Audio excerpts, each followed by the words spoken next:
오늘은 마태복음 12장 9절에서 21절까지 말씀을 가지고 생명을 살리기 위해서 오신 주님이란 제목으로 같이 함께 말씀을 좀 나누겠습니다. 여러분, 이 세상에 사람의 생명보다 더 귀한 것이 있을까요?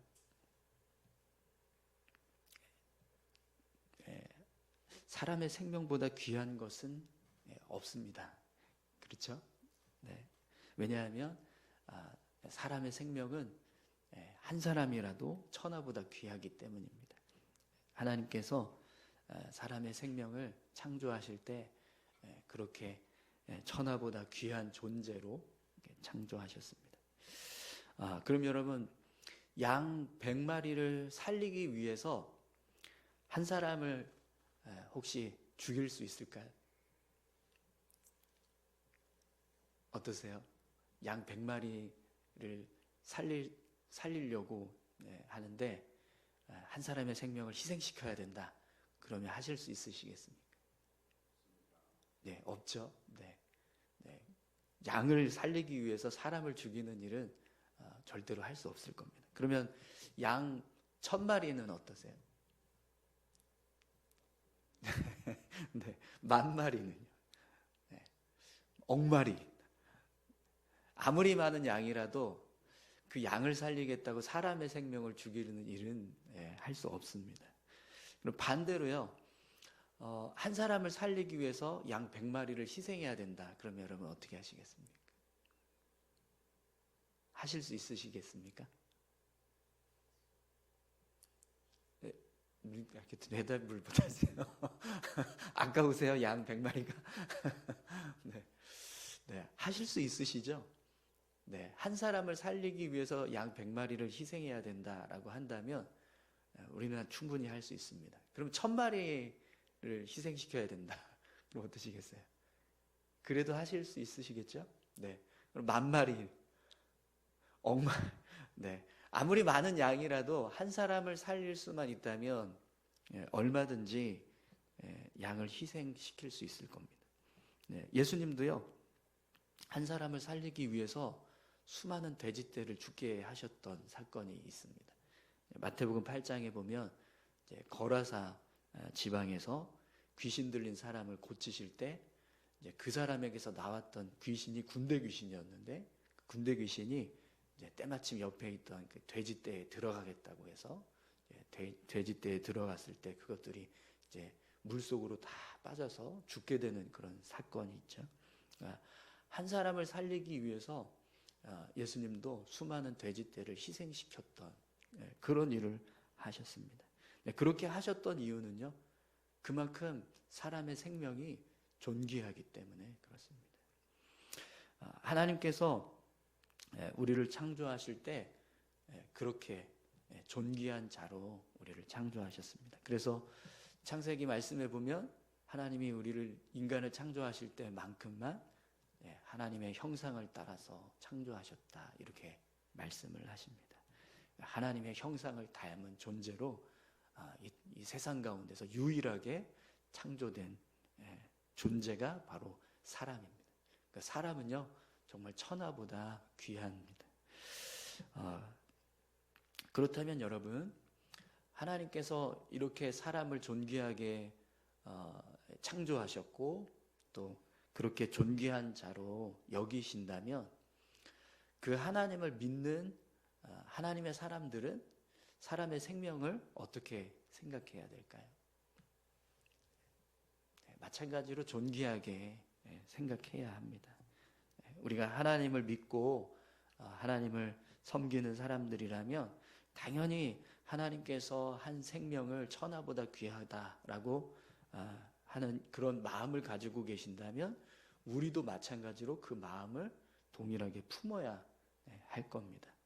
그런데 오늘 이게 말씀을 보면 유대인들은 하나님을 잘 섬기는 사람들이라고 했는데 한 영혼에 대해서 전혀 그런 마음을 품지 않았습니다. 사실 유대인들은요, 빈부귀천으로 사람들을 나누기도 하고 또 자신들이 가지고 있는 어떤 종교적인 모습을 가지고 사람들을 차별하기도 했습니다. 그래서 오늘 말씀을 보면 유대인들이 예수님을 향해서 안식일에 병을 고치는 것이 옳으니까 이런 질문을 합니다. 여러분 9절 10절 말씀 함께 보시죠. 거기에서 떠나 그들의 회당에 들어가시니 한쪽 손 마른 사람이 있는지라. 사람들이 예수를 고발하려 하여 물어 이르되 안식일에 병 고치는 것이 옳으니까. 여러분 예수님을 향해서 안식일에 병 고치는 것이 옳으니까 라고 질문한 사람들의 마음을 한번 생각해 보십시오. 왜 이런 질문을 했을까요? 이들의 생각 속에는, 이들의 마음에는 사람을 고치는 것보다 안식일 규례를 지키는 게 더 중요하다라는 생각을 가지고 있었던 겁니다. 그러니까 예수님을 향해서 이런 질문을 할 수 있었던 겁니다. 예수님께서 안식일인데 또 병을 고친다. 그러면 이제 율법으로 이제 예수님을 올가매기 위해서, 예수님 시험하기 위해서 이제 이런 질문을 하게 된 거죠. 그런데 사실 여러분 하나님의 마음을 생각하면 이 질문은 질문할 가치도 없는 겁니다. 분명 하나님은 안식일을 지키는 것보다 사람을 고치는 걸 더 소중하게 생각하십니다. 사람의 생명을 살리는 일을 위해서라면 안식일 규례를 어기는 것조차도 하나님 얼마든지 허용하실 수 있는 분이세요. 우리 어제의 말씀을 같이 보았지만 예수님께서 제자들이 배가 고파서 안식일인데 밀밭에 들어가서 밀을 까서 먹은 그 행위를 어떻게 하셨죠? 변호해 주셨습니다. 그죠? 책망하신, 너희도 왜 안식일 지키지 않냐라고 책망하신 게 아니라 그들을 변호해 주셨어요.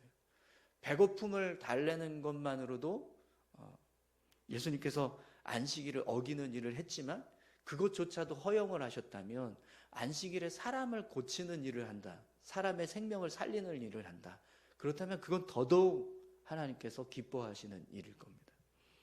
그런데 이 유대인들은 그렇지 않았다라는 거예요. 여러분 우리 이제 가끔씩 예전에 전쟁에서 이제 부상당했던 사람들 가운데 이제 적을 이렇게 고쳐주고 나중에 이제 적임에도 불구하고 정성껏 이렇게 부상당한 걸 고쳐줬더니 그 사람이 나중에 이렇게 은혜를 갚았다. 이런 이야기 들어보신 적 있으시죠? 그런 이야기들을 우리가 실제로 들었습니다. 그러니까 그렇게 할 수 있었던 이유는 인간에 대한 소중함, 한 사람에 대한 소중함 때문입니다. 그걸 우리가 인류애라고 이야기하거든요. 근데 인간도 그런 사람을 사랑하는 마음이 있어요. 네, 하나님은요, 더더욱 그런 마음이 있으실 거예요. 그래서 영혼을 구원하시기 위해서 하나밖에 없는 아들까지 이 땅에 보내신 분이 하나님이십니다. 그런데 유대인들은요, 그런 하나님을 사랑하는 자들이라고 말하면서 하나님께서 천하보다 귀하게 여기시는 한 영혼에 대해서 소중하게 생각하는 마음이 없으십니다. 여러분 우리가 믿음을 지키고 또 말씀을 따라서 온전히 삶을 살아가는 것을 중요하게 생각해야 하지만 그렇다고 해서 우리가 사람의 생명을 소중하게 생각하지 않고 사람을 함부로 대하면서 하나님의 말씀만 열심히 지킨다고 했을 때 과연 그 모습을 하나님께서 기뻐하실까요? 그렇지 않을 겁니다. 오늘 예수님께서 아주 분명하게 하나님이 무엇을 더 소중하게 생각하시는가 그걸 우리에게 설명해 주고 있는데요. 우리 11절에서 13절까지 말씀을 한번 보시죠. 예수께서 이르시되 너희 중에 어떤 사람이 양 한 마리가 있어 안식일에 구덩이에 빠졌으면 끌어내지 않겠느냐? 사람이 양보다 얼마나 더 귀하냐? 그러므로 안식일에 선을 행하는 것이 옳으니라 하시고 이에 그 사람에게 이르시되 손을 내밀라 하시니 그가 내밀매 다른 손과 같이 회복되어 성하더라. 아멘. 예수님께서 지금 유대인들에게 이 안식일에 이런 생명을 살리는 일을 하는 것이 얼마나 중요한 일인가, 그걸 유대인들도 다 동의할 수 있는 한 가지 상황을 지금 예로 설명을 하는 거예요. 안식일이 되었지만 양 한 마리가 구덩이에 빠졌다. 그러면 아무리 율법을 중하게 여기는 유대인이라고 할지라도 그 구덩이에 빠진 양을 구해줄 거다. 이렇게 이야기를 하십니다. 근데 이 이야기는요, 그냥 예를 들어서 설명한 게 아니라 실제로 유대인들이 안식일임에도 이런 상황이 벌어지면 그런 양들을 구하는 일을 했기 때문에 예수님께서 지금 이렇게 말씀을 하신 거예요. 그냥 이게 가상의 어떤 이야기를 이제 설명하시면서 너희들 이렇게 하지 않겠냐라고 말씀하신 게 아니라 실제로 안식일에 이런 일이 일어나면 유대인들도 이 양을 구하는 일을 했었다라는 거예요. 그러니까 이들도 생명을 건지는 것에 대한 소중함을 알고 있었다라는 거죠. 그런데 지금 유대인들이 이 손마른 자에 대해서 안식일에 병을 고치는 것이 옳으냐라고 예수님께 이야기하는 이 목적은 그런 마음을 가지고 있음에도 불구하고 단지 예수님을 향해서 시험하려고 하는 마음 때문에, 그 마음 때문에 지금 이렇게 예수님께 지금 이런 도전하는 일을 하고 있는 겁니다. 그래서 예수님께서 유대인들이 가지고 있는 그들이 행하는 일들을 말씀하시면서 사람의 생명을 살리는 게 양 한 마리를 건지는 것보다 얼마나 더 귀한 일이냐. 그러니 이제 안식일이라고 할지라도 선을 행하는 것이 옳다. 이렇게 말씀을 하십니다. 그리고 결국에는요, 이제 그들 앞에서 이 손 마른 자의 손을 고쳐주시는 일을 하세요. 예수님이 손 마른 자에게 손을 내밀라 이렇게 말씀하시니까요, 이 손 마른 사람이 이제 손을 내밀자마자 그 손이 이제 건강한 모습으로 다시 회복되는 기적이 일어나게 됩니다.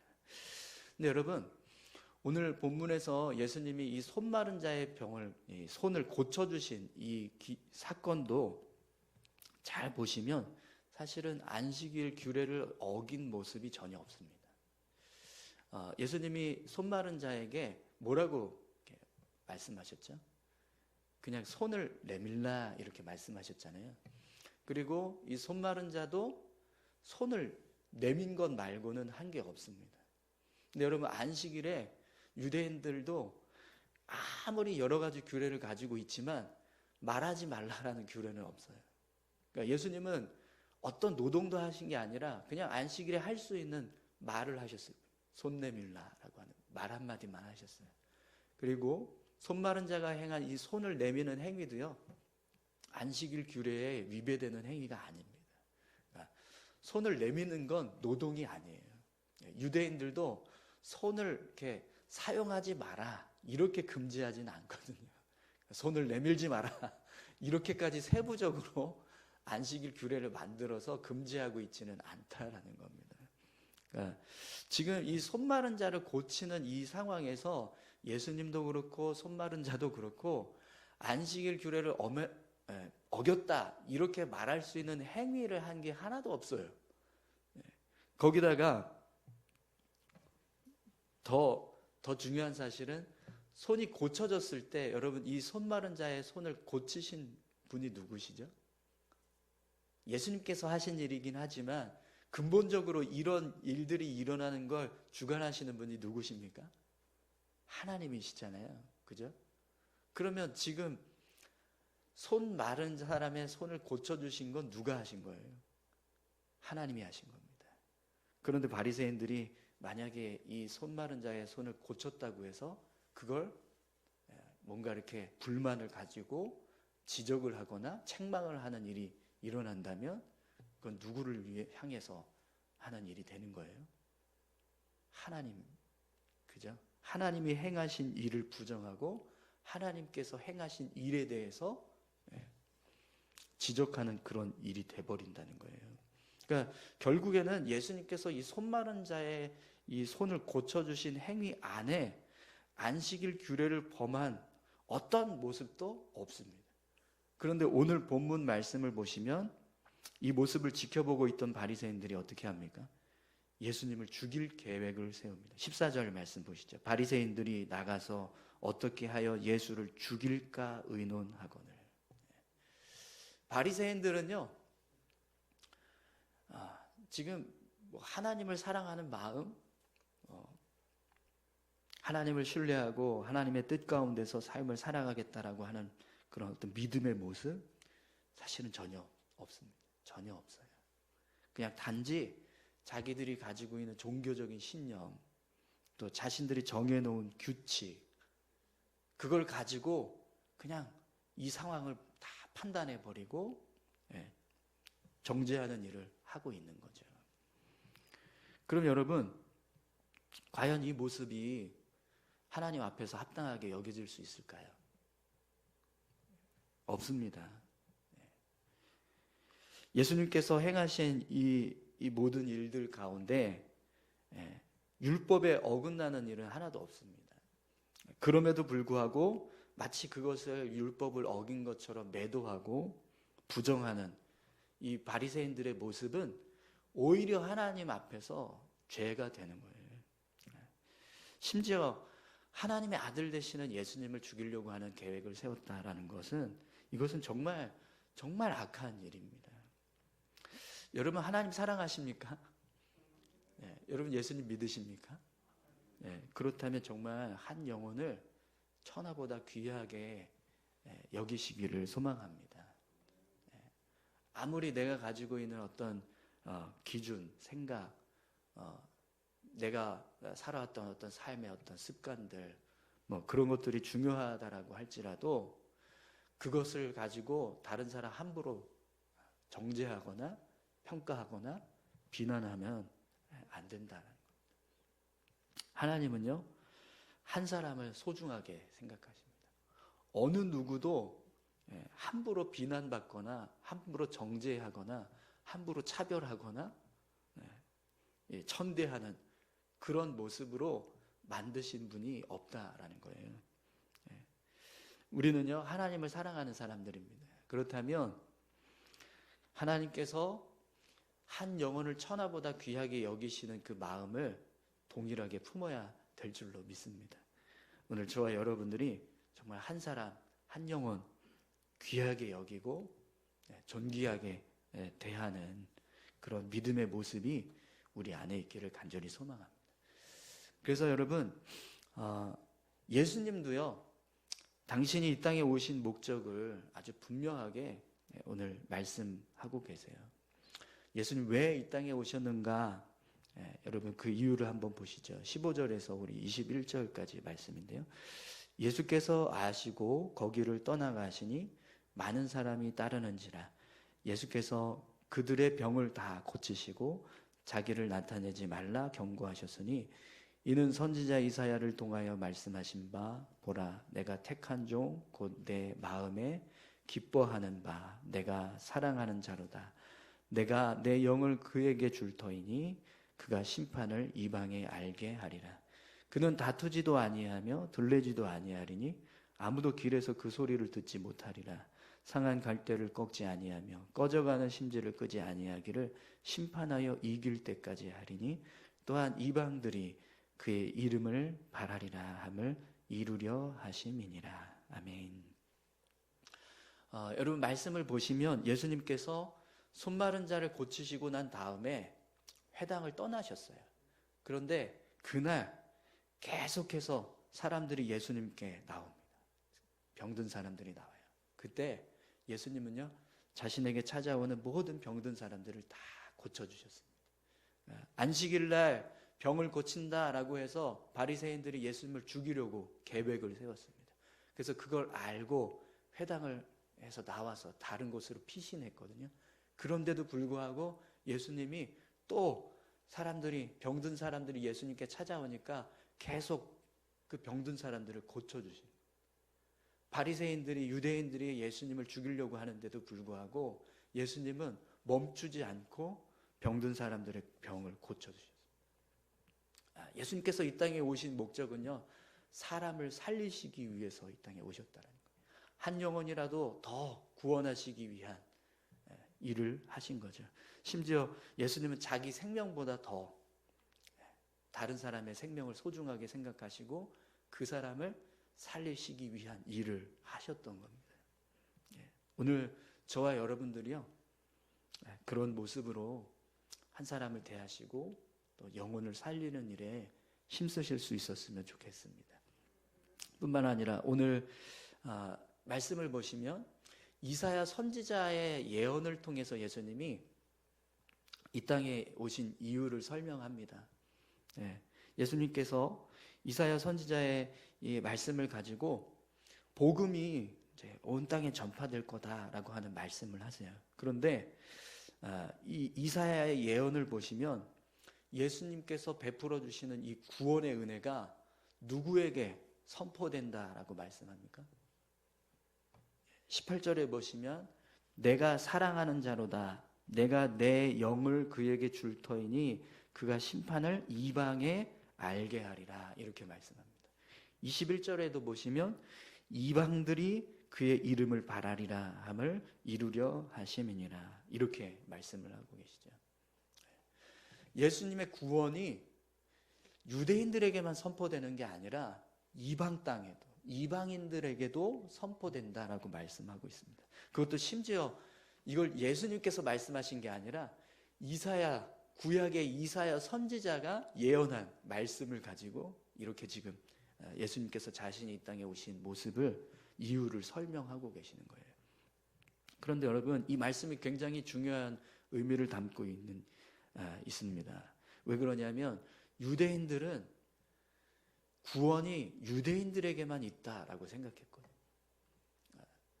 유대인을 제외한 모든 다른 민족들은요, 그냥 지옥의 땔감이다 이렇게 생각한 사람들이 유대인들입니다.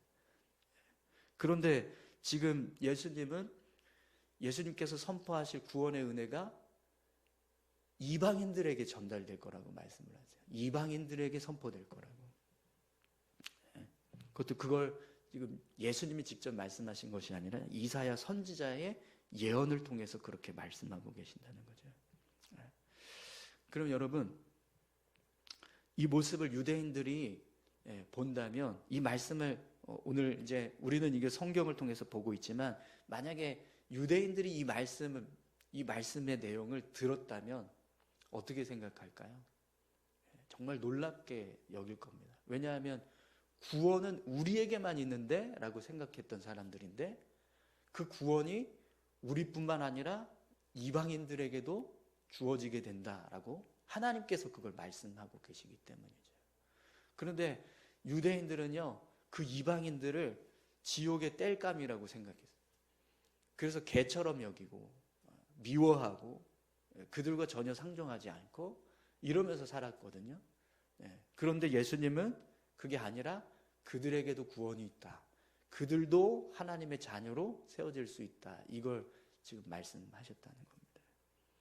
그러면 유대인들이 살아가는 삶의 모습과 예수님께서 이 땅에서 이루시고자 하는 구원의 은혜의 모습은 완전히 다른 모습이라는 걸 알 수 있습니다. 그럼 여러분, 이게 예수님께서 이루시려고 하는 모습이 아니라 하나님이 메시아를 통해서 이루실 모습이거든요.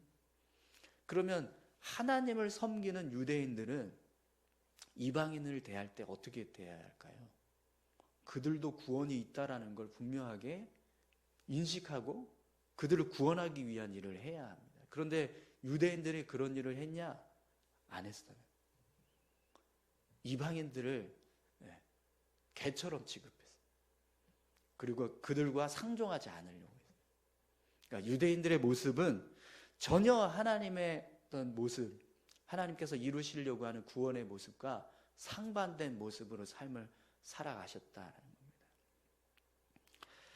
겁니다. 여러분, 오늘 저와 여러분들은 사람을 대하실 때 어떻게 대하십니까? 혹시 내가 가지고 있는 어떤 편견, 내가 가지고 있는 어떤 생각으로 차별하시거나 아니면 사람들을 쉽게 증오하거나 판단하거나 그런 일들을 하지 않으십니까?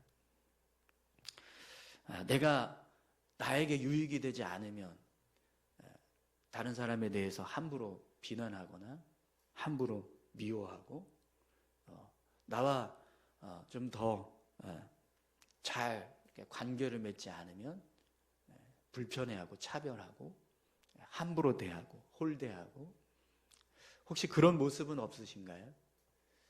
네, 여러분, 예수님은요 생명을 살리기 위해서 이 땅에 오셨습니다. 우리는 그 예수님을 우리의 구원자로 믿습니다. 그렇다면 여러분, 오늘 저와 여러분들의 모습은 어떤 모습으로 삶을 살아가는 것이 합당할까요? 예수님께서 생명을 살리기 위해서 온 힘을 다하셨다면 우리도 생명을 살리기 위해서 온 힘을 다하면서 삶을 살아가는 것이 합당한 모습일 겁니다.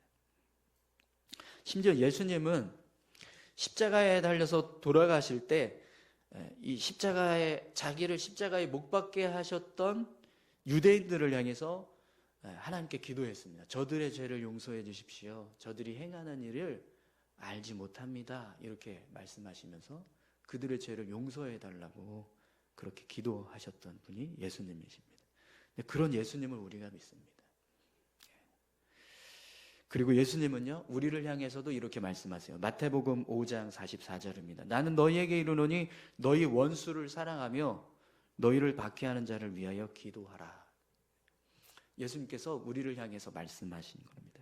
한 사람의 생명도 존귀하게 여기고 구원하시길 원하셨던 예수님. 그 예수님은요 우리를 향해서 원수도 사랑하라 라는 말씀을 하셨습니다. 여러분 원수 사랑하십니까?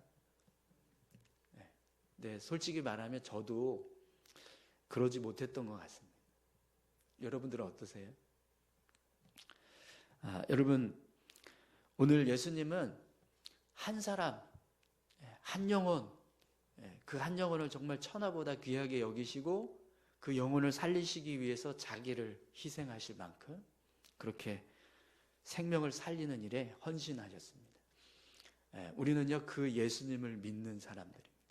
그렇다면 오늘 저와 여러분들도 한 사람의 생명을 예수님처럼 그렇게 존귀하게 여기고 최선을 다해서 그 한 사람을 살리기 위해서 힘쓰며 살아가야 될 줄로 믿습니다.